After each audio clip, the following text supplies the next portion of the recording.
प्रभु वंदना के लिए अपने दोनों हाथ जोड़ लें। ओम नमः सिद्धेभ्यः।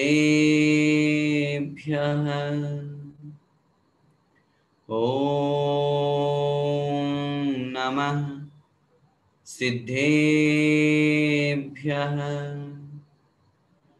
ओम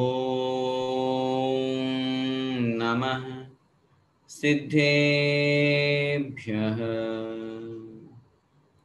नमो अरिहन्ताणं नमो सिद्धाणं नमो आयर्याणं नमो उवज्झायाणं नमो लोये सव्विसाहूणम्। अनंतानंद सिद्ध परमेष्ठी भगवान की जय। पंच परमेष्ठी भगवान की जय। द्वादशांग जिनवाणी माता की जय। चारित्र चक्रवर्ती 108 शांति सागर जी महाराज की जय। संत शिरोमणि आचार्य भगवंत 108 विद्यासागर जी महाराज की जय। परम पूज्य गुरुदेव मुनि पुंगव श्री 108 सुधा सागर जी महाराज की जय। अढ़ाई द्वीपस्थ समस्त मुनि राजों की जय। 10 लक्षण महापर्व की जय। उत्तम मार्दव धर्म की जय।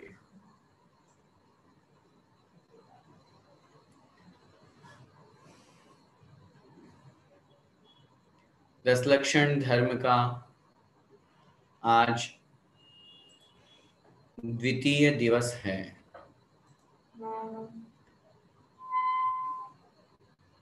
दिवस भले ही द्वितीय है लेकिन वास्तव में अद्वितीय है। अगर इन 10 दिनों में से इस द्वितीय दिवस को निकाल दिया जाए तो शायद उन 10 दिवसों का भी या 10 धर्मों का भी कोई मूल्य नहीं रहेगा। उत्तम मार्दव धर्म का दिन उतना ही आवश्यक है, उतना ही जरूरी है जितना हमें जीवन जीने के लिए प्राण जरूरी है। कल हमें क्षमा धर्म के बारे में समझा और इस बात पर विचार किया कि क्रोध आत्मा का स्वभाव नहीं है, विभाव है। आज हम एक कदम और आगे बढ़ाते हुए इस बात पर विचार करेंगे कि मान, कषाय, घमंड आत्मा का स्वभाव नहीं है, विभाव है। जब मैं आत्मा हूं, मेरा स्वभाव आत्म स्वरूप है, तो फिर मैं विभाव में क्यों जी रहा हूं?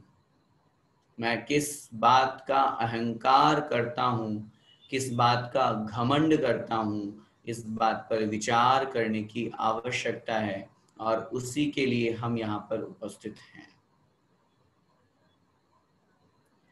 उत्तम मार्दव धर्म को समझने के लिए उसके प्रतिपक्षी मान कषाय को भी समझना होगा। जैसे दिन को जानने के लिए रात भी जानना जरूरी है, जैसे सुबह को जानने के लिए शाम को भी जानना जरूरी है। आचार्य भगवंतों ने मार्दव धर्म की परिभाषा देते हुए लिखा है, मृदोर भाव है मार्दवम। मृदुता का जो भाव है, विनम्रता का जो भाव है, विनयता का जो भाव है, उसका नाम है मार्दव धर्म। बुंदेलखंड के लोगों में जो उनके बुंदेलखंडी शब्द होता है, तो वहां मार्दव शब्द के लिए यहां प्रयोग किया जाता मारदव। बुंदेलखंडी अगर आप लोगों ने कभी सुनी हो तो जैसे हाओ, तो ऐसे मारदव। जिसने मान कषाय को मार दिया, वास्तव में वही मार्दव धर्म है।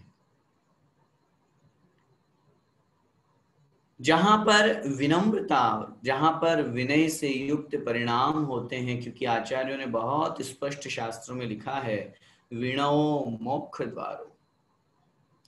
विनय मोक्ष का द्वार है। अगर विनय नहीं है तो निश्चित रूप से हम धर्म से अभी बहुत दूर हैं, क्योंकि सम्यक दर्शन के जो 25 दोष हैं, उन 25 दोषों में 8 मद भी आते हैं।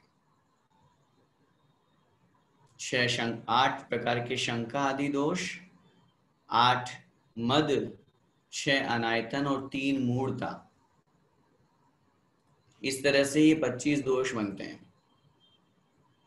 इन 25 दोषों के बारे में हमें ये विचार करने की आवश्यकता है कि अगर मद है, घमंड है, तो निश्चित रूप से अभी हम सम्यक्त से दूर हैं, और जब सम्यक्त ही नहीं है तो फिर हम किस धर्म की बात कर रहे हैं, क्योंकि धर्म का प्रारंभ तो सम्यक्त से हुआ करता है।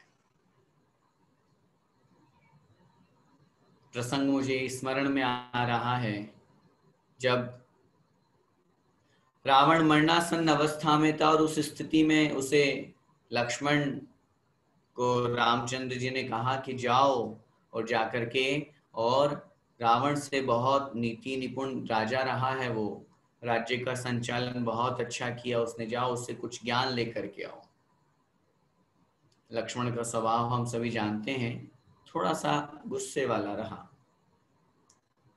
लेकिन फिर भी बड़े भाई की आज्ञा थी, उस आज्ञा का पालन करते हुए वो गया और जाकर के 2 ही मिनट में वापस आ गया और आकर के कहा, भ्राते मैंने कहा था ना, वो मुझे कोई ज्ञान नहीं देगा, आपने क्यों मुझे व्यर्थ में भेज दिया। रामचंद्र जी समझ गए चक्कर क्या है। रामचंद्र जी बोले, तुम गए थे? बोले हाँ मैं गया था। अच्छा किधर की तरफ खड़े थे? बोले मैं सिर की तरफ खड़ा था। अच्छा फिर तुमने क्या बोला उसको? कुछ नहीं, मैंने तो ये बोला कि मैंने सुना तुम्हारे पास बहुत सारा ज्ञान है, तो थोड़ा बहुत ज्ञान मुझे दे दो, ये बोला मैंने तो।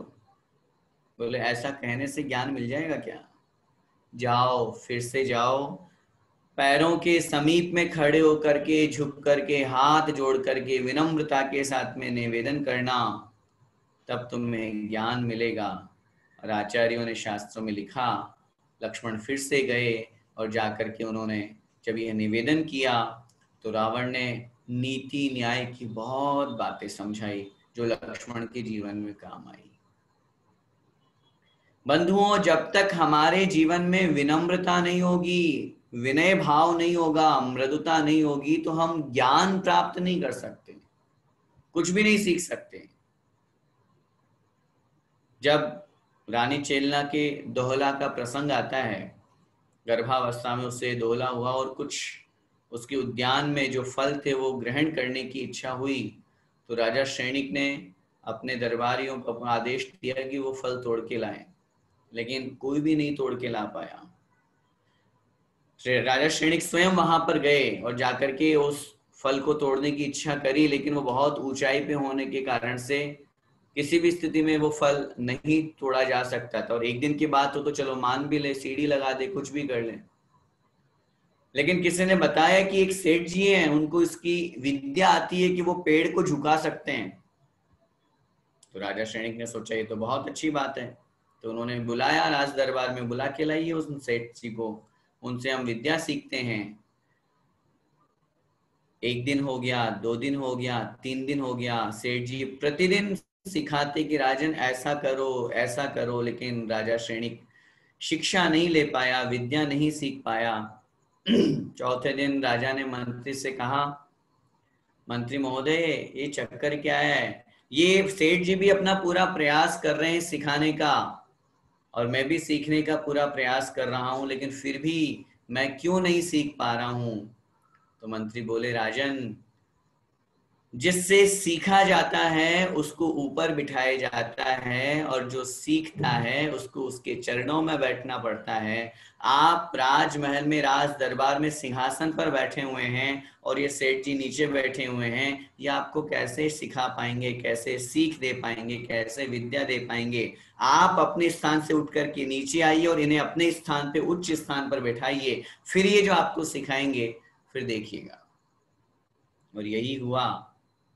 जैसे ही उन सेठ जी को उस सिंहासन पर बैठाया गया, फलस्वरूप कुछ ही देर में राजा श्रेणिक पेड़ को झुकाने वाली विद्या सीख गए। ये जो उदाहरण मैं आपके समक्ष इसलिए रख रहा हूं कि अगर हमें किसी से कुछ सीखना है, किसी से कुछ प्राप्त करना है, तो अपने आप को छोटा बनाना पड़ेगा, अपने आप को विनम्रता से युक्त बनाना पड़ेगा, सामने वाले का सम्मान करना पड़ेगा।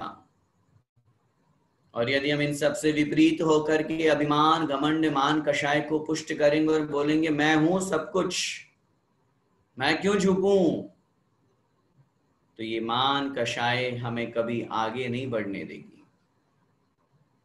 जिन जिन व्यक्तियों ने मान किया, जिन जिन ने घमंड किया, अभिमान किया, उनका अस्तित्व समाप्त हो गया, और मात्र उनका ही नहीं, उनके पूरे कुल का, परिवार का अस्तित्व समाप्त हो गया। आचार्यों ने 8 प्रकार के घमंड की चर्चा की है। मान या मद 8 प्रकार का होता है। ज्ञानम, पूजाम, कुलम, जातिम, बलम, वृद्धिम, तपो, वपुः, अष्टावाश्रित्य मानित्वम, स्मय माहोर्गतस्मया। ज्ञान का मत करना, पूजा प्रतिष्ठा का मत करना, मद का मतलब घमंड, अहंकार। कुलम जातिम, कुल का मत करना, जाति का मत करना। बल, रिद्धि माने ऐश्वर्य, तपस्या, और वपु माने रूप, सौंदर्य। सिर्फ ये 8 ही प्रकार नहीं है, ऐसे अनेक प्रकार है। अगर किसी को नॉलेज है, ज्ञान है, ज्ञान का मतलब सिर्फ शास्त्रों का ज्ञान नहीं, सिर्फ जैनिज्म का ज्ञान नहीं, मैं हमेशा एक ही बात कहता हूं, अगर हमें किसी भी फील्ड में, किसी भी एरिया का कोई भी ज्ञान, किसी को बहुत अच्छी सिंगिंग आती है, किसी को बहुत अच्छा खेलना आता है, किसी को बहुत अच्छी कुकिंग आती है, किसी भी तरह का ज्ञान हो सकता है, नॉलेज। और उस नॉलेज का जब हम घमंड करेंगे, अहंकार करेंगे, तो हमें इस बात पर भी विचार करने की आवश्यकता होगी कि जिससे हमने सीखा है उसके सामने हम क्या है। जिससे हमने सीखा है उसके सामने हम क्या है। निश्चित रूप से वो तो हमसे बड़ा है, वो तो हमसे ऊपर है। हम किस बात का अहंकार करते हैं, विचार करना है। हम हर किसी को ओवरटेक करने की कोशिश करते हैं। जब हम आगे बढ़ते हैं, ड्राइव करते हैं या नहीं भी करते, पीछे भी बैठे हो, तो भी हमारी भावना क्या रहती है, मैं बहुत आगे बढ़ूं, मैं आगे बढ़ूं, मैं सबसे पहले पहुंच जाऊं। हमें किसी के पीछे लगना अच्छा नहीं लगता, हम हमेशा आगे रहना चाहते हैं, और खूब गाड़ी को बहुत तेज भगाते भगाते हर व्यक्ति को हम ओवरटेक करना चाहते हैं। लेकिन मैं आपसे निवेदन करना चाहता हूं, हम 50 गाड़ियों को ओवरटेक कर लें, चाहे सुबह 5 बजे से उठ करके चलना शुरू करें, लेकिन रोड पर क्या हमारी ही गाड़ी चल रही है? हमसे पहले कितनी सारी गाड़ियां आगे चल रही है, हम कितनी गाड़ियों को ओवरटेक करेंगे? हर गाड़ी हमें आगे मिलेगी, आगे फिर ओवरटेक करेंगे, फिर आगे मिलेगी। कितना भी आगे चले जाएं, हमें कोई ना कोई आगे जरूर मिलेगा, क्योंकि ये सृष्टि अनादि काल से चल रही है। हम ये सोचे कि मैं सर्वोपरि हूं, मैं ही सब कुछ हूं, मेरे अलावा दुनिया में कोई ऐसा शख्स है ही नहीं। ये अभिमान है, ये घमंड है, ये अहंकार है। अहम करोति इति अहंकार है। मैं करता हूं, मैं करता हूं, मैंने ये काम किया है, मैं इसका स्वामी हूं, मेरे बिना कुछ नहीं हो सकता। इस तरह का जो भाव अपने मन में आता है, इसी का नाम अहंकार है। हम किस अहंकार में जी रहे हैं? पूजन की पंक्तियां प्रातः काल हमने पूजन की, क्या पढ़ा? वस्यो निगोद माहिते आया, डमरी रूकन भाग बिकाया। आज पुण्योदय से हमें मनुष्य पर्याय प्राप्त हो गई, हमें धन संपत्ति, ऐश्वर्य, सब कुछ संपदा मिल गई, अच्छे बच्चे, अच्छे पत्नी, अच्छे पति, सब कुछ मिल गया, अच्छा रूप सौंदर्य मिल गया। तो हम उस बात का अहंकार करें, घमंड करें? किस बात का? अपने बेक में जाकर के देखें, अपनी पूर्व पर्याय को देखेंगे तो हमें मालूम चलेगा, अनंत काल तो हमने निगोद में बिता दिया। और क्या लिखा वहां? दमरी रूकन भाग बिकाया। दमरी का मतलब क्या होता है? फ्री, है ना। रुपए का सबसे छोटा जो हिस्सा होता है उसे दमरी कहते हैं। अपन एक वो कहावत पढ़ते हैं ना, चमड़ी जाए पर दमड़ी न जाए, है ना। जो कंजूस व्यक्ति होता है, दमड़ी का मतलब रुपया, लेकिन रुपए का भी सबसे छोटा हिस्सा, 1 पैसा मान लो। और रूकन का मतलब होता है निःशुल्क, फ्री, ऐसे ही। और मैं हमेशा एक एग्जांपल देता हूं, जब कभी अपन सब्जी लेने जाते हैं तो सब्जी वाले से सब्जी लेने के बाद में धनिया फ्री में लेते हैं। हाँ, थोड़ा सा तो धनिया डाल दो भाई, है ना। कभी हमारे अंदर ये विचार आया कि जब हम खुद उस वनस्पति के रूप में थे, आज हम मनुष्य पर्याय को प्राप्त कर लिए, लेकिन निगोद से निकल करके पृथ्वी का एक, जल का एक आदि पर्यायों को हमने धारण किया, और वनस्पति रूप पर्याय में जब हम खुद वो धनिया बने तो हम फ्री के भाव बिक गए। क्या वैल्यू है हमारी? हम ये सोचते हैं कि मेरे जैसा दुनिया में कोई शख्स ही नहीं है। वास्तव में हम जिस पर्याय के ऊपर घमंड कर रहे हैं, अभिमान कर रहे हैं, ये क्षणिक है। आत्मा का तो ये स्वभाव ही नहीं है। मान कषाय आत्मा का स्वभाव नहीं है, मार्दव गुण आत्मा का स्वभाव है। पूजा प्रतिष्ठा का मद, धन संपत्ति, जमीन जायदाद, मेरा सम्मान, मेरा नाम। आचार्य श्री कहते हैं जहां पद होता है वहां मद आ ही जाता है। इसीलिए वो कहते हैं ज्ञानी व्यक्ति पद नहीं लेता। अब जो जिनके पद हैं, मैं उनकी तरफ कोई कमेंट नहीं कर रहा हूं, वो एक अलग बात है, सामाजिक व्यवस्था है, चलाना है, चलना पड़ता है। लेकिन हाँ, बात यह है कि पद लेने के बाद में भी अगर मद नहीं हो तो है बड़ी बात, तो और होना भी यही चाहिए। लेकिन निश्चित रूप से कहीं ना कहीं जब पूजा प्रतिष्ठा पद की बात आती है तो लोगों को उसका भी घमंड होता है। और कितनी ऐसे ऐसे संस्थाएं हैं, कितने ऐसे ऐसे स्थान हैं जहां पर पद के लोभ में आकर के जीवन भर उस पद का त्याग नहीं किया, संस्थाएं डूब गई, मंदिर डूब गया, समाज डूब गया, उसकी कोई चिंता नहीं है, मेरा नाम नहीं डूबना चाहिए। ऐसे ऐसे लोग भी देखे दुनिया में। जब आचार्य शिव सागर जी महाराज की समाधि हो गई थी और उन्होंने धर्म सागर जी और शुद्ध सागर जी महाराज संघ में मुख्य रूप से वहां पर उपस्थित थे, और किन्हीं को भी वो आचार्य नहीं बना पाए थे। बिना आचार्य पद को किसी को दिए ही उनकी समाधि हो गई थी। उस स्थिति में जब संघ के सभी साधुओं ने मिलकर के निवेदन किया महाराज जी से कि महाराज जी, शुद्ध सागर महाराज के पास में गए कि आप हमारे मुखिया हैं, ज्ञान में भी श्रेष्ठ हैं, आप हमारे संघ के आचार्य पद को स्वीकार कीजिए, हम आपको अपना आचार्य मानते हैं, आप हमारे आचार्य बनिए। तो मुनिश्री शुद्ध सागर जी महाराज बोले, नहीं नहीं भैया, मुझे नहीं पढ़ना पद के चक्कर में, मुझे नहीं लेना आचार्य पद, मैं तो मुनि ही ठीक हूं। अब क्या करें? संघ के लोग सोचने लगे अब क्या करें। अन्य सभी साधु महाराज, समाज के लोग जाकर के फिर उसके बाद में उन्होंने धर्म सागर जी महाराज जी के पास में गए और धर्म सागर जी महाराज जी के समीप में जाकर के उनसे निवेदन किया, महाराज जी, शुद्ध सागर महाराज जी तो मना कर रहे हैं, अब आप ही लीजिए। तो उन्होंने भी मना कर दिया। अब विकट स्थिति हो गई, अब क्या किया जाए? संघ का कोई एक मुखिया तो होना पड़ेगा ना, बनना तो पड़ेगा। हम किससे प्रायश्चित लेंगे, किनसे आदेश लेंगे, कहाँ जाना है, क्या करना है, कहीं दोष लग जाएगा, कुछ भी अगर हमको क्रिया, घर का मुखिया, संघ का मुखिया जरूरी है। बहुत दिन ऐसे निकलते गए, फिर शुद्ध सागर महाराज ने स्वीकार किया, चलो ठीक है, मैं तैयार हूं आचार्य बनने के लिए। ठीक है, एक निश्चित दिन तय हुआ, मुहूर्त निकाल करके, और उनको आचार्य बना दिया गया। आचार्य बनाने के बाद में जब प्रथम प्रवचन हुआ वही मंच पर, तो उन्होंने कहा, मैं अब आचार्य शुद्ध सागर हूं, आप सभी लोग मुझे अपना आचार्य स्वीकार करते हैं?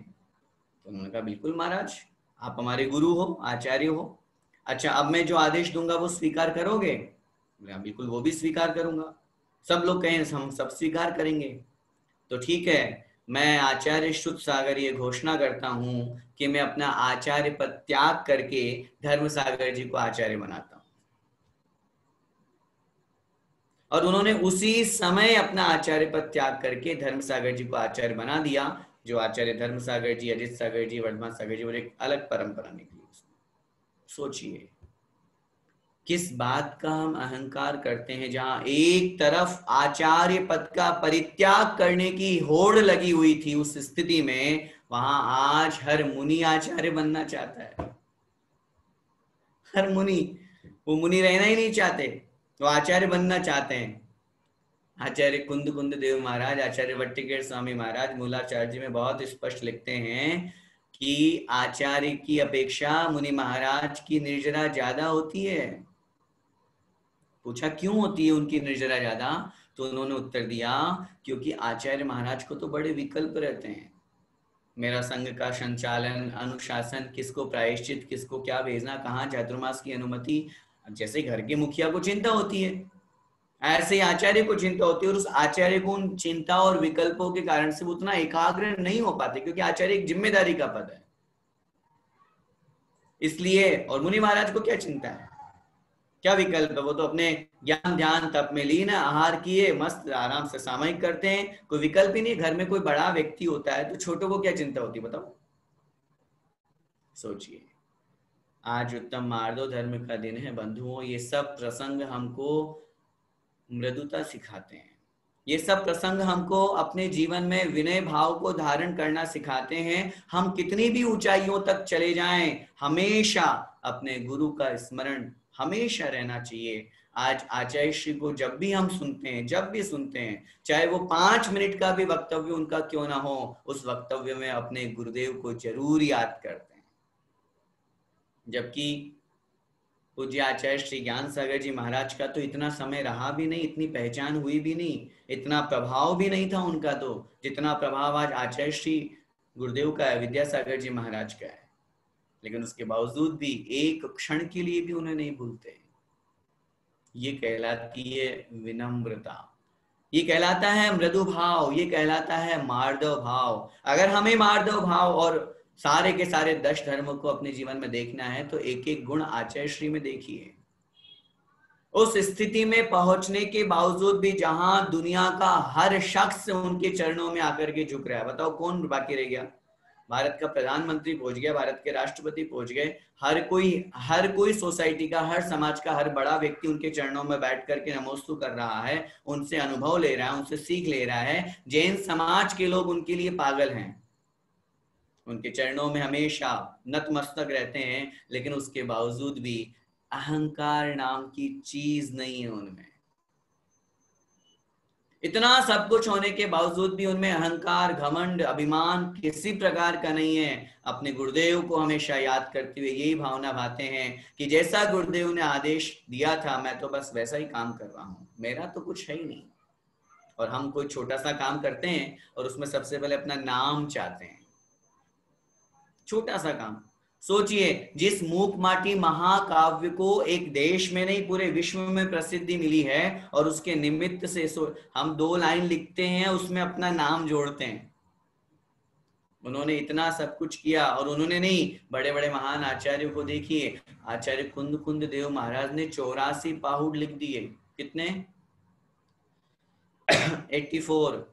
84 शास्त्र लिख करके चले गए, लेकिन एक भी शास्त्र में उन्होंने अपना नाम नहीं लिखा कि इसका रचयिता मैं हूं। वो तो बात की प्राचीन परंपरा से जो आचार्य हुए उनको अपने गुरुओं से ज्ञान हुआ, तब पता चला कि ये तो आचार्य कुंद कुंद देव महाराज की लेखनी है।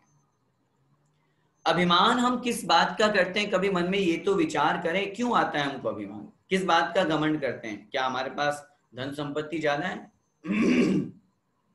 कितने ऐसे लोग हमने दुनिया में देखे हैं जिनके पास अपार धन संपदा थी, लेकिन जब काल का प्रभाव हुआ, जब पुण्य क्षीण हुआ, तो वो करोड़पति रोड़पति हो गए। भरत चक्रवर्ती का उदाहरण हमारे समक्ष है। जब वो 6 खंड को जीत करके वृषभाचल पर्वत पर अपना नाम अंकित करने के लिए जा रहे थे, उस स्थिति में उन्होंने बहुत घमंड, बहुत अभिमान के साथ में कि अरे मैं पहला शख्स हूं जिसने पूरे 6 खंड को जीत लिया, राजा हूं मैं। लेकिन जब वहां जाकर के देखा तो पूरा का पूरा पर्वत नामों से भरा हुआ है, 1 इंच जगह नहीं है नाम लिखने के लिए। नियोगवश उनको दूसरे का नाम हटाना पड़ा और खुद का नाम अंकित करना पड़ा। बंधुओं, मैं आपसे यही विचार करने के लिए बात कर रहा हूं, हम किस बात का अहंकार करते हैं? हम किस बात का घमंड करते हैं? हम ये सोचते हैं कि हमारा परिवार बहुत लंबा चौड़ा है, हमारे परिवार की, हमारे गोत्र की, हमारे समाज की बहुत ख्याति है। कौन ऐसे महान शख्स हो गए? हमने अपने दादाजी को देखा, मैं कहता हूं दादाजी के दादाजी को नहीं देखा होगा।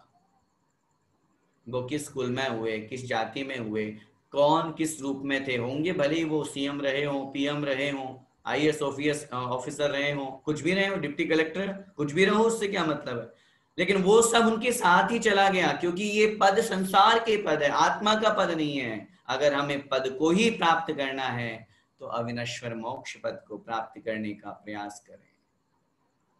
संसार के इन पदों में क्या पड़ा हुआ है, बड़ा आश्चर्य हुआ मुझे। एक बार मैं अखबार देख रहा था तो एक फोटो थी, उस फोटो में एक चेयर बनी हुई थी और उस चेयर पे 4 पाए होते हैं, तो हर पाए पे 2-2, 3-3 लोग लटके हुए हैं, मतलब लड़ रहे हैं उस चेयर को एक्सेप्ट करने के लिए, चेयर पे बैठने के लिए, उस कुर्सी पर बैठने के लिए। बगल में एक बहुत अच्छी लंबी बेंच रखी हुई है, उस बेंच पर किसी की भी दृष्टि नहीं है। हर इंसान आज कुर्सी चाहता है, वो ये नहीं सोचता कि मैं 3-4 लोग एक साथ बैठ करके उस बेंच पे तो बैठ सकते हैं, लेकिन नहीं, हर व्यक्ति को अपना अपना मैं। ये जो मैं है ना, यही व्यक्ति के विनाश का कारण है। इसलिए लिखा है किसी ने कि जब मैं था तब हरि नहीं, जब हरि है मैं नाही, प्रेम गली अति साकरी, चामे दोई न समाए। इतनी सकड़ी है ये प्रेम की गली, स्नेह की गली, भगवान की भक्ति। क्योंकि जिस व्यक्ति के मन में ये विचार आ जाएगा कि मैं ही सब कुछ हूं, मैं क्यों सामने वाले का सम्मान करूं। हम लोगों के अंदर ये एक बहुत बड़ी गलत धारणा होती है, और हम सोचते भी और देखा भी जाता है संसार में प्राय करके कि छोटे व्यक्ति से अगर कोई काम हमें करवाना हो या हमारे अंडर में कोई काम करता है तो हम उसको आगे हो के जय जिनेन्द्र भी नहीं करते, है ना, आगे हो के उसके पास नहीं जाते। हम क्या कहते हैं, मैं क्यों जाऊं। ये एक शब्द आजकल अपन लोग बहुत यूज भी करते हैं और फील भी करते हैं, हमारा ईगो हर्ट हो जाएगा, है जी, ईगो हर्ट हो जाएगा। पहली बात तो ईगो क्या कोई बहुत बड़ा गुण है आपका, ईगो मतलब घमंड, अहंकार, और उस अहंकार को हर्ट करना हो जाएगा अगर हम झुक जाएंगे तो, है, अगर हम झुक जाएंगे, हम सामने वाले को आगे होकर के जय जिनेन्द्र कर लेंगे, आगे होकर के उसके पास में चले जाएंगे, चाहे छोटा व्यक्ति हो चाहे बड़ा व्यक्ति, बड़े व्यक्ति के पास जाना तो हमारी मजबूरी है। जो व्यक्ति इस तरह की सोच रखते हैं कि मैं छोटे के पास में क्यों जाऊं, तो बड़े व्यक्ति के पास में पहुंचना तो उनकी मजबूरी है, भाई बड़े हैं तो अब जाना ही पड़ेगा। इसका मतलब तो वो बड़े के पास में भी नहीं जाना चाहते, वो तो ये सोचते हैं कि बड़ा भी मेरे पास में आ जाए। हम अपने अस्तित्व की लड़ाई लड़ रहे हैं, लेकिन ये कभी हमने विचार नहीं किया कि अगर हम अकेले अकेले रहेंगे, घमंड के साथ में अपना जीवन जिएंगे, तो हमारा अस्तित्व कहाँ रहेगा, कितना रहेगा, कैसे रहेगा। बड़े बड़े आंधी तूफान जब आते हैं, जो बड़े बड़े पर्वतों को भी उखाड़ करके फेंकने की ताकत रखते हैं, उस स्थिति में बड़े बड़े पेड़ तो नष्ट हो जाते हैं, लेकिन जो मृदु और कोमल घास होती है वो वैसे की वैसी रह जाती है। हवा चलने से थोड़ी सी झुक जाती है, मूसलाधार बारिश आ जाने से थोड़ा सा झुक जाती है, पानी उसके ऊपर से निकल जाता है, लेकिन बड़े बड़े कड़क अकड़ में खड़े हुए पेड़ जो होते हैं वो नष्ट हो जाते हैं। इसलिए कहा है कि जो अकड़ता है उसे यमराज जल्दी पकड़ता है। जो अकड़ करके चलेगा, जो अभिमान में अपना जीवन जिएगा, जो अहंकार के साथ में अपना जीवन जीता है, निश्चित रूप से वो गर्त में जाता है, वो गड्ढे में गिरता है। जितने भी व्यक्ति इस संसार में हैं, अगर अभिमान करेंगे तो प्रगति वहीं रुक जाएगी, और विनम्रता के साथ में भाव अच्छे रखते हुए सामने वाले का सम्मान करते हुए आगे बढ़ेंगे तो हमेशा जीवन में और उन्नति और प्रगति के मार्ग खुलते जाएंगे, विकास के मार्ग खुलते जाएंगे। विचार हमको करना है कि अभिमान करने से हानियां क्या है, नुकसान क्या है। मैं पूछता हूं फायदा क्या है, कोई एक तो फायदा बताओ कि अभिमान और घमंड करने से हमको ये फायदा हो जाएगा। सबसे महत्वपूर्ण अभिमान से जो नुकसान है वो मैंने अभी आपको निवेदन किया, हम धर्म से दूर हो जाते हैं। क्योंकि अभिमानी व्यक्ति सामने वाले के चरणों में जब झुकेगा नहीं तो वो जीवन में प्राप्त क्या कर पाएगा। और जिसका जीवन बड़ा विनम्र होता है, सरल होता है, बड़ा सा बड़ा व्यक्ति जो जितना बड़ा होता जाता जाता है, जो जितना ज्ञानवान होता जाता है उसमें उतना अभिमान कम होता जाता है। विद्या ददाति विनयम, मैं हमेशा कहता हूं कि इसकी उल्टी करो सुक्ति को, विनयम ददाति विद्या। विनय से विद्या की प्राप्ति होती है, अगर विनय नहीं है तो विद्या भी नहीं मिल पाएगी। बहुत बड़े फिलोसोफर हुए सुकरात, उन्होंने लिखा अपने जीवन में, अपनी उसमें अपने शास्त्रों में जो उन्होंने ग्रंथ लिखे उसमें उन्होंने लिखा कि जब मैं अज्ञानी था तब मैं अपने आप को बड़ा अहंकारी समझता था। जब कुछ ज्ञान मेरे पास में था तब मैं अपने आप को बड़ा अहंकारी अभिमानी के रूप में मैं अपने आप में अनुभव करता था। लेकिन जिस दिन या जिस समय मुझे बहुत कुछ ज्ञान हुआ तब से मैंने अपने आप को संभाल लिया और मेरे अंदर बड़ी विनम्रता भाव आ गए। ज्ञानी व्यक्ति वही है। ज्ञान तो बहुत है दुनिया में, हो सकता है किसी के पास बहुत ज्ञान हो, लेकिन उस ज्ञान के साथ में अगर अहंकार है तो वो ज्ञान किसी काम का नहीं है। 1 लख पूत 1.25 लाख नाती, जाके घर में दिया न बाती। किस कुल किस जाति का हम मत कर रहे हैं, अहंकार कर रहे हैं। रावण ने खूब अहंकार किया था, मंदोदरी ने खूब समझाया था। रावण को सबसे बड़ा अहंकार था मद। किस बात का? बल का मद, शक्ति का मद। बहुत सुंदर सुंदर रानियां थी रावण की। ऐसा नहीं है कि रावण के पास कोई रानियों की देवियों की कोई कमी हो या सीता ही एकमात्र उसको भाई हो, नहीं। बहुत सुंदर सुंदर रानियां थी, सिर्फ एक उसकी प्रेस्टीज का सवाल था। इस कारण से उस बल का मद, शक्ति का मद, कि मैंने सामने वाले को कहा है।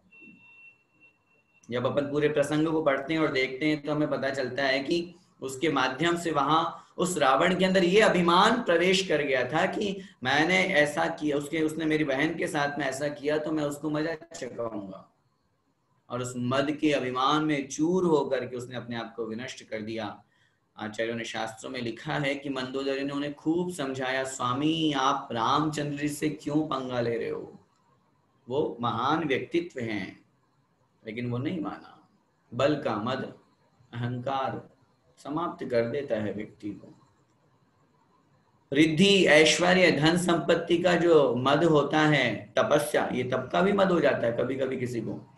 अन्य संप्रदाय में देखा जाता है कि कोई बहुत बड़ा तपस्वी हो, पंचाग्नि तप कर रहे हैं, पेड़ के उल्टा लटक गए हैं, पानी में आधा शरीर पानी में आधा बाहर, इस तरह का जो अनेक प्रकार के तप करते हैं, वो ये उस तप के साथ में वो ये चाह रखते हैं कि मेरी प्रसिद्धि हो, मेरा सम्मान हो, ख्याति, लाभ, पूजा, प्रतिष्ठा हो। और जब वो नहीं हो पाता है तो उन्हें बड़ा दुख होता है। और अगर लोग बाग प्रशंसा करने लग जाएं, बहुत आगे तक वो निकल जाए, तो उन्हें इसी बात का घमंड हो जाता है कि मेरे जैसा तपस्वी तो कोई है ही नहीं। कभी मन में ये विचार किया कि हम जिस तप को धारण कर रहे हैं, बड़े बड़े महान आचार्य, अरे दूर मत जाओ, बाहुबली भगवान तो 12 महीने तक एक जगह पे खड़े रहे। हम कौन से खेत की मूली हैं, 12 मिनट एक जगह खड़े नहीं रह सकते। उसमें भी हमारे पैर, हाथ पैर हिलेंगे, हमारा शरीर हिलेगा। किस तप का हम अहंकार करते हैं। और जो सबसे ज्यादा हम करते हैं वो हमारा रूप सौंदर्य। नो, हमसे जैसा सुंदर तो कोई है ही नहीं दुनिया में। चाहे हम कैसे भी हों तो भी हमें आईने के सामने कम से कम 10-15 मिनट तो लगाना है, तो लगाएंगे ही लगाएंगे, मिनिमम है ये तो।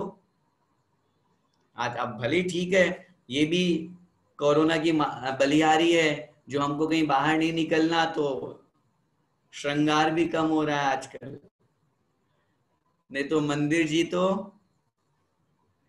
1 घंटा आधा घंटा जाएंगे, लेकिन उसके पहले कितनी देर तक तैयार होंगे, सोचना है। रूप का मत, जिस रूप को, यौवन को हम पाकर के घमंड और अहंकार करते हैं, कभी हमने ये विचार नहीं किया कि वो आगे आने वाले समय में समाप्त होने वाला है। किसी ने कहा है कि इस यौवन को पाकर इतना क्यों इतराते हो, इस यौवन को पाकर इतना क्यों इतराते हो, ये यौवन भी बुढ़ापे का पैगाम लिए बैठा है। जब हम मनुष्य पर, हम कोई देव देवी तो है नहीं ना कि जब हम युवा ही रहेंगे हमेशा। देवों में होता है ऐसा, वो हमेशा युवा ही बने रहते हैं, कभी वृद्धावस्था उनकी नहीं आती। हम मनुष्य पर्याय में हैं, इस सत्य को हमें स्वीकार करना है कि पहले बाल्य अवस्था है, फिर युवा अवस्था है, फिर वृद्धावस्था आएगी आएगी। हम किस बात का अहंकार और घमंड करते हैं? बंधुओं, मेरा आपसे यही निवेदन है, हम इस बात को अच्छी तरह से समझना है कि अहंकार अगर हमें अपने जीवन से निकालना है और मार्दव धर्म को अपने जीवन में लाना है, तो उस अस्तित्व को समझें। मैं कौन हूं, मेरा क्या स्वभाव है। ज्ञाता दृष्टा बनना है हमको, जो मैं हूं मेरा स्वभाव है, मेरा आत्मा का स्वभाव जानना देखना है, अहंकार करना नहीं है। फिर भी मैं अहंकार क्यों कर रहा हूं? जो व्यक्ति अहंकार करता है, घमंड करता है, वो उसका अस्तित्व समाप्त हो जाता है। समुद्र में अनेक प्रकार की बूंदों से मिलकर के वो समुद्र बना है। बहुत सारा पानी कलेक्ट होकर के वहां पर समुद्र के रूप में उपस्थित हुआ है। उस समुद्र में से एक बूंद समुद्र से कहती है, मैं तुम्हारे साथ क्यों रहूं, मुझे तो अलग रहना है, मुझे अपना स्वयं का अलग परिचय बनाना है, मुझे तो अपने आप को अलग भिन्न स्थापित करना है। समुद्र उसे बहुत समझाता है, रे बूंद मत जा तू मुझे छोड़ के, तू अकेली कहीं जाएगी तो अपने अस्तित्व को बनाने के चक्कर में अपना अस्तित्व भी खो देगी। लेकिन उस बूंद को समझ में नहीं आया। उस जलने की बूंद ने कहा, मैं तुम्हारे साथ क्यों रहूं, लोग तुम्हारी पूजा करते हैं, लोग तुम्हारा सम्मान करते हैं, लोग व्यवहार में नाम तुम्हारा है, तुम हम सबसे मिलकर के बने हो, लेकिन मैं तुम्हारे साथ क्यों रहूं, मैं भी तो अपना अलग अस्तित्व जमा सकती हूँ। समुद्र के बार बार समझाने पर भी बूंद नहीं मानी और वो बूंद समुद्र से बाहर निकल आई। और बाहर निकलने के थोड़ी सी ही देर बाद में जब सूरज की तेज तपन पड़ी, तो जो बूंद अपना अस्तित्व बनाना चाहती थी, उसने अपने अस्तित्व को समाप्त कर दिया।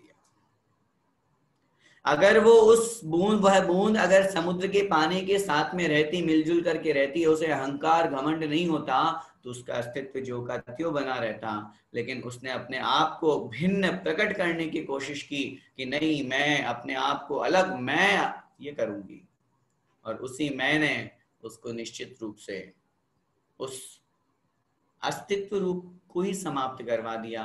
सूरज की तेज तपन से वो उड़ समाप्त हो गई। अगर हम अपने जीवन में उस मार्दव धर्म को स्वीकार करना चाहते हैं, मार्दव धर्म को लाना चाहते हैं, तो हमें कुछ बातों का ध्यान रखना चाहिए। 2-3 बातें मैं आपसे निवेदन करना चाहूंगा। सबसे पहले तो हम ये विचार करें, मैं कौन हूं, आई एम, मैं हूं, यहां तक तो ठीक है। लेकिन इस आई एम के साथ में जब कोई ऑब्जेक्ट जुड़ जाता है ना, I am someone, I am somebody, कुछ भी, मैं ये हूं, यही अहंकार का कारण है। आई एम तक तो ठीक है, मैं हूं, बस ये मेरा आत्मा का स्वभाव हो गया, लेकिन उसके साथ में कोई पद, कोई ऑब्जेक्ट, कोई विशेषता नहीं जुड़नी चाहिए।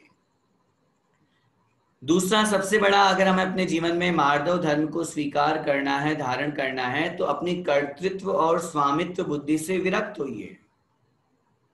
हम ये सोचते हैं कि ये काम मैंने किया, मैं ही कर सकता हूं, मेरे अलावा कोई दुनिया में है ही नहीं जो कर सके।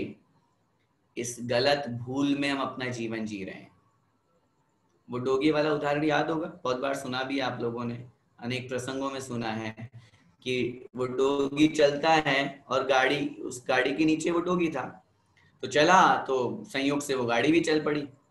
तो उस डोगी को लगा कि शायद गाड़ी में चला रहा हूं, वो रुक गया, संयोग से गाड़ी भी रुक गई। उस स्थिति में उसको लगा मैं रुक गया तो देखो गाड़ी रुक गई ना। फिर थोड़ा सा आगे चला, संयोग से फिर गाड़ी चल पड़ी।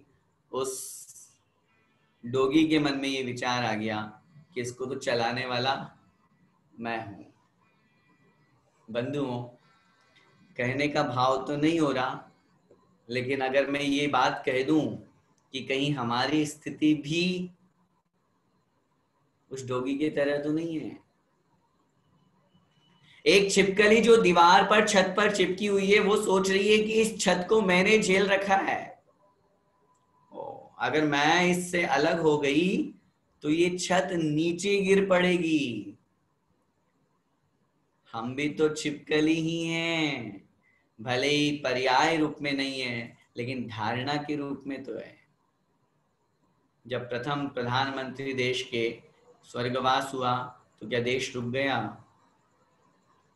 क्या देश का चलना रुक गया? कौन सा काम किसी के जाने से रुक जाता है? ये एक संसार का अटल सत्य है, इसे हमें स्वीकार करना चाहिए और इस सत्य को स्वीकार करते हुए अपने आप को घमंड से दूर करना चाहिए। स्वामित्व बुद्धि को हटाइए। मैं इसका स्वामी हूं, मैं इसका करने वाला हूं, मेरे बिना तो इसका कुछ हो ही नहीं सकता। इस बुद्धि को हमें दूर करना है। दूसरा, सभी को समान दृष्टि रखनी है। हर व्यक्ति का अपना स्वाभिमान होता है और अगर हम ये सोचें कि नहीं मैं ही सब कुछ हूं, मैं तो इतना भी कहता हूं हमेशा कि अगर हमारा कोई सर्वेंट भी है, नौकर भी है, तो उसका भी अपना स्वाभिमान है, उसका भी अपना स्वाभिमान है। हम उससे तू तड़ाके में बात क्यों करें? हम उससे इस तरह का व्यवहार क्यों करें कि उसको नीचा दिखाने की कोशिश करते हैं, हम अपने आप को ऊंचा दिखाने की कोशिश करते हैं। इस तरह के जहां भाव होते हैं वहां घमंड और अहंकार झलकता है, और जहां व्यक्ति के अंदर सबको एक भाव एक साथ लेकर के चलने का परिणाम होता है तो निश्चित रूप से वो बहुत आगे बढ़ता है। समय आपका हो रहा है। अंत में बस यही कहूंगा कि जिस व्यक्ति ने हमारे जीवन में हमारे ऊपर जो जो कोई भी उपकार किया हो, उस व्यक्ति का अपने जीवन में एक बार स्मरण जरूर करें। प्रतिदिन हम अपने आप को छोटा समझें, कितने भी बड़े हो जाएं। और मैं वो बड़े वाला उदाहरण देता हूं, हम बड़ा बनना चाहते हैं, हर व्यक्ति बड़ा बनना चाहता है, लेकिन उस बड़ा बनने के लिए उसको कितनी मेहनत करनी पड़ती है। हो सकता है ये प्रसंग कुछ लोगों ने सुना हो, लेकिन फिर भी बहुत से नए चेहरे मुझे यहाँ दिख रहे हैं। बड़ा जो हम खाते हैं ना, दही बड़ा वाला बड़ा, वैसे दही बड़ा खाना नहीं चाहिए, लेकिन फिर भी बड़ा जो हम बनाते हैं, अब उस बड़ा को बड़ा बनने में कितनी मेहनत करनी पड़ी, जरा विचार कीजिए। सबसे पहले तो दाल हम उस चने का या मूंग का जो है उसको अपने दलहन किया। सबसे पहले तो उसको टुकड़े करने पड़े, उसके टुकड़े हुए, दो दो टुकड़े हुए। अब जो जो बड़ा बनना चाहते हैं ना, वो इस मेहनत की तैयारी कर लें। उसके दो टुकड़े हुए, दो टुकड़े होने के बाद वो दाल के रूप में परिवर्तित हुआ, दाल बन गई। दाल बनने के बाद में हमने उसको पानी में भिगो दिया। पानी में भिगोने के बाद में फिर क्या किया, सिलबट्टे पर पीसा।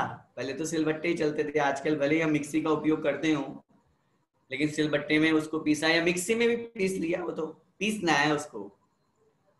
और पीसने के बाद में जब वो द्रव्य हमारे सामने आया, उसमें हमने नमक मिर्ची मिलाया, या बाद में मिलाना वो आपकी इच्छा है, आपका टेस्ट है। ज्यादा खाने की बात नहीं करूंगा, वैसे ही रात है, 10 लक्षण चल रहा है। अब उसको निकाल करके हमने गरम गरम खोलते तेल में डाल दिया, वो वहां तड़फ रहा है, हैं? उस गरम गरम खोलते तेल में हमने उसको पकाया, और पकाने के तुरंत बाद में वापस ठंडे पानी में डाल दिया। उसके बाद थोड़ी देर बाद में जब हमने उसको अपने हाथ में लिया तो ये कहलाया बड़ा।